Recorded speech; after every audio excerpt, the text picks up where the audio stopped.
హరి అండి నా పేరు. చూస్తున్నారా బిగ్ బాస్? చూస్తున్నామండి. ఎలా అనిపిస్తుంది? కొంచెం ప్రీవియస్ సెషన్సే బాగున్నాయి అనిపిస్తున్నాయండి. ఈసారి అంత సాటిస్ఫాక్షన్గా లేదు. యాక్చువల్గా ఉన్న వాళ్ళల్లో కొంచెం సుమన్ శెట్టి బాగా చేస్తున్నాడు, అతనికే మా ప్రిఫరెన్స్.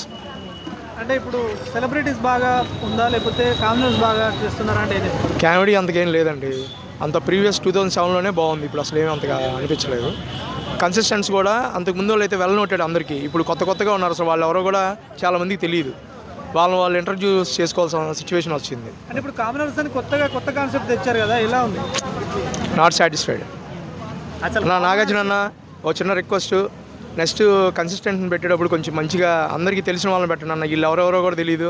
వీళ్ళలో జబర్దస్త్ ఫేమ్ అతను ఒకడు, ఇమాన్యుల్ ఒకడు, తర్వాత సుమన్ శెట్టి, వీళ్ళిద్దరు కొంచెం ఐడియా ఉన్నారన్న. మిగతా వాళ్ళు ఎవరు ఐడియా లేరు. ఓకే అన్న, ఇది నా అభిప్రాయం అన్న, తప్పుగా అనుకోవద్దు. Thank you. అంటే ఈసారి ఎవరు విన్ అవుతారు? మరి కామనర్ విన్ అవుతారా? సుమన్ శెట్టి అవుతాడని అనుకుంటున్నాను. Thank you.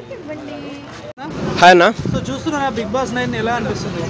చాలా బాగా అన్న. ఫస్ట్ ఆఫ్ ఆల్ ఒకటి చెప్పాలంటే, బిగ్ బాస్ అనేది ఒక దేవుడిచ్చిన వరం అన్న. ఎందుకంటే దేవుడు కనిపిస్తాడో కనిపించడో నాకు తెలియదు, కానీ ఇప్పుడు నాగార్జున గారు అయితే కనిపించే దేవుడు అన్న. ఎందుకంటే దేవుడు కనిపించి అసలు ఎన్ని పూజలు చేయంగా దేవుడు కనిపిస్తాడో కనిపించడానికి నమ్మకం కూడా ఉండదు. అలాంటిది నాగార్జున గారు కనిపించి ₹1 కోటి ఇస్తున్నారు ఈ గేమ్ ఆడితే అంటే ఎంత అసలు మామూలు విషయం కాదండి.